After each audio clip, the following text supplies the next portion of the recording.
balik po tayo dito sa pakikinig kay Secretary Larry Gadon. Hindi nila binasa at doon ay nabulaga sila na pati pala si Senator Loren Legarda ay kasama at saka si Senator Mark Villar ay kasama doon sa mga sinasabi ng 18 Marines na yan. Kaya nangyari tuloy, hindi na binanggit doon sa hearing. Kasi nga, declaration against self-interest nila yan. Kaya hindi ko sinasabi na may diba? Kasi pag binanggit nila, naku, mapapahiya lalo si Loren Legarda. Tinawag pa man din ni Loren Legarda bago magsimula yung salaysay o yung kanilang pagkumpirma sa kanilang mga affidavit na bayaning itinuturing ito pong 18 Marites na ito. Tapos doon sa affidavit mismo nila, sinabihan nila si Loren Legarda na tumanggap ng maleta.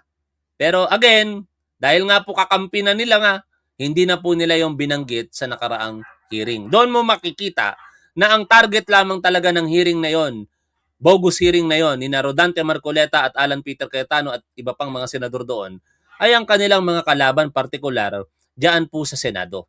Kasalanan dito si Senator Loren Legarda at saka si Senator Mark Villar. Kaya lang, inahalata na ito ay talagang palabas at scripted na pinamumunuan ni Dante Marcoleta upang mailihis ang investigasyon o ang trial ng impeachment ni VP Sara. Kasi talagang iwas na iwas sila dyan na ma-impeach si Sara despite the tons of evidence and the naniniwala ako sa sinasabi ni Secretary Larry Gadon, mga tol, na ang punot dulo talaga ng lahat ng mga ito, si Sara Duterte.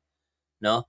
Kung bakit sila gigil na agawin ang leadership ng mga panahong yon, kasi yun na yung time na pagbobotohan na sa House of Representatives at ganun nga ang nangyari.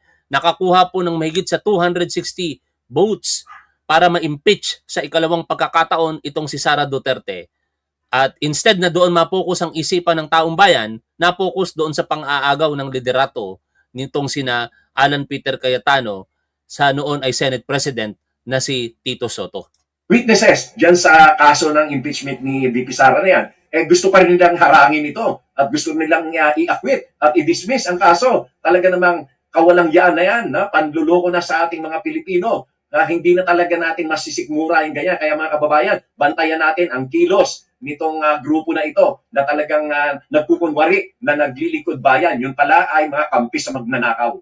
Sa umpisa pa lamang ay halatang-halata na ang motibo ni Senator... by the way, agree ako dun sa sinasabi ni Secretary Larry Gadon, na ang talagang intention ng mga ito, ayon sa kanya, ay kampihan ang magnanakaw. Alan Cayetano sa pag-agaw ng pwesto ng Senate President ay upang kanya o kanilang ma-acquit si VP Sara doon sa kanyang impeachment. Kung hindi ba naman ay wala pang pinapasa ang House of Representatives na articles of impeachment, ay nagsasalita na sila na dapat ito ay mapawalang bisa, mapawalang sala at dapat itong ma-dismiss. Kaya halatang-halata na kaya nila inagaw ang liderato dyan sa Senado ay upang i-acquit si VP Sara. Wala na ibang dahilan yan. At ang pangalawang dahilan ay ang upang mabago nila ang naratibo ng flood control investigation na ginawa ni Senator Ping Lacson. Kaya halatang-halata ito. Hindi na ito trabahong makabayan kundi makasarili at upang kanilang kampihan ang isang magnanakaw at ang iba pang kapwa magnanakaw. Wow! No? Hindi na iyan trabaho para sa bayan kung hindi pagkampi sa isang magnanakaw at kapwa magnanakaw. Talaga namang kalungkot-lungkot ang nangyayari ngayon sa Senado sapagkat hindi na nila iniisip ang kapakanan ng bayan, ang kakapal ng kanilang mga mukha upang talagang ipaglantaran na ang gusto lamang nila ay i-acquit si VP Sara sa kabila ng katakot-takot na ebidensya at katakot-takot na pakaraming mga testimonies at mga ebidensya at mga documentary evidence dyan sa impeachment na yan. Gusto nilang itong i-acquit si Sara. Kaya ito ay talagang ako ay nananawagan sa ating mga kababayan. Talagang bantayan natin itong bagay na ito sapagkat baka tayo malusutan dito. At halatang-halata talaga na pati nga yung suko ni Alan doon sa kanyang Senator Alan Cayetano doon sa kanyang pagka-president ay gusto niya ang kapalit ay siya ang maging presiding officer. Grabe, kapal na mukha, no? Gusto pa rin maging presiding officer? doon sa impeachment trial. O di talaga halatang halata, mahirap yon sapagkat ang presiding officer ang pwedeng mag-rule doon sa mga objections, doon sa mga admissions ng mga ebidensya. At yan ay magkakaroon ng malaking epekto doon sa magiging resulta ng impeachment trial. Kaya hindi ito dapat payagan. Hindi dapat talaga payagan yan, ha? Huwag kayong papayag, Senator Sherwin Gatchalian, dapat kayo mag-preside. O kung hindi man kayo, mag-elect kayo ng kapwa ninyo senador dyan. Huwag kayong kukuha dyan sa minority kung hindi yung nasa majority. Preferably, syempre, abogado. Kaso lang, dalawa lang abogado doon.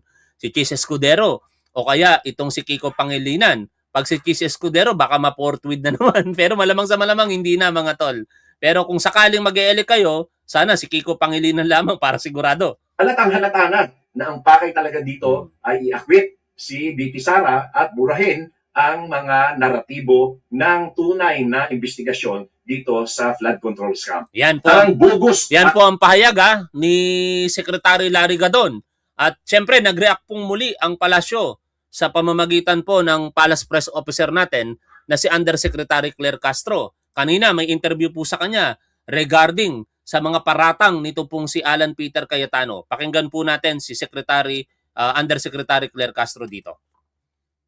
And ang ating panauhin na si Undersecretary Claire Castro, Palace Press Officer mula po sa Presidential Communications Office. Yusek, good morning. Welcome back. Good morning. Welcome back, ma'am. Good morning. Yes, good morning, Victoria. Good morning, Christian. Good morning sa lahat na sumusubaybay sa inyong programa. Good morning. Gusto ko yung top niya, ma'am. Blooming in floral.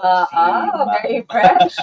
Oo, kahit ano, no, kahit alas 4 na natulog ng umaga, no, tapos nag-alarm lang para dito. So, Salamat po, Yusek. Ito na po. Thank you. Thank you. Salamat agad, Yusek. Opo, gusto lang namin pag-usapan po ito nga po mga nangyayari sa Senado. Although, hiwalay na sangay ang executive, ang Malacanang sa Senado.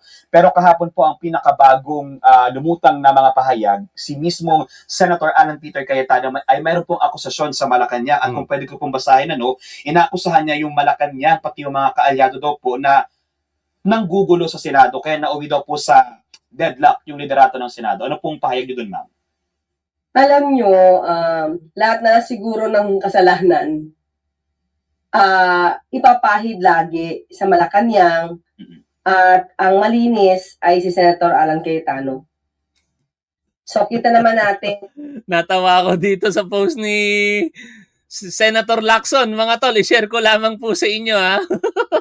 Anak ng teteng talaga. Nakakahiya na itong si Alan Peter Cayetano. Isingit ko lang po ito, mga tol. Ito po yung post ni Senator Lacson sa kanyang Facebook page ngayon. Ang taong walang ebidensya at sandigan sa batas, kaya nagigipit. Sa Facebook Live na lang kumakapit. When you're strong on the law, pound the law. When you're strong on the facts, pound the facts. When you're weak on both, mag-Facebook Live ka na lang. Grabing pangungutya na ito, pero I agree. Ano? Kasi walang ginawa na lamang kung hindi mag-Facebook itong si Alan Peter Cayetano. Sinasabi niyang siya ang nasa legal, pero ayaw naman iakyat sa Korte Suprema. Balik po tayo dito kay Undersecretary Claire Castro. Parang hindi naman ito yung unang pagkakataon na hindi siya bumitaw sa posisyon. Kahit meron ng dapat na nakaupo at nagsasagawa ng isang tungkulin. Pero hanggat kakayanin niya na huwag pumalis sa isang posisyon, mukhang yun ang gagawin niya. So ngayon, nagbibigay na naman siya ng ibang naratibo at lahat ng kaguluhan sa Senado ay wala siyang kinalaman at palalabasin na Malacanang na naman ang gumagawa. Umpisahan natin nung May 11, hindi naman Pangulo ang nanggulo Tama. sa Senado. Sino? At that time na nagkaroon ng putukan, sino ba nag-utos na mag-aresto at mag-lock and load order? Diba? Sino? Sino ba yon? Sa Pangulo ba galing yon? Si Alan Nung Peter nagkaroon ng Cayetano. pagputok, pumunta sa kung saan nandoon ang isang NBI agent kasi isang kasamahan medyo nasa baba na. Nag-iisa. Nakita natin ang harang pa ng silya para walang makalabas sa pintuan na yon. Pero sino ba ang nagbukas? Hindi ba yung mga tauhan ni General Aplasca sa utos na rin or sa permiso na rin na nagmumula kay Senator Alan Cayetano. So yung pag-utos ba ng pagputok ay galing din sa Pangulo o sa Malacanang. So lahat ng ito, pati yung pagpapalabas kay Senator Bato. At sino ba naman na nag-utos na mag-boycott? Ang Pangulo ba? Wala pang ano nun ha, hindi pa nagsasagawa ng sesyon ng June 3. 3 araw na nag-boycott sila at ini-encourage pa yung ibang mga senador. 3 araw silang hindi nagtrabaho. Ito pa rin ba? Ipupukol pa rin niya sa Pangulo? Ipupukol niya pa rin sa Malacanang? Tapos siya yung malinis at mabait at walang kadungis-dungis?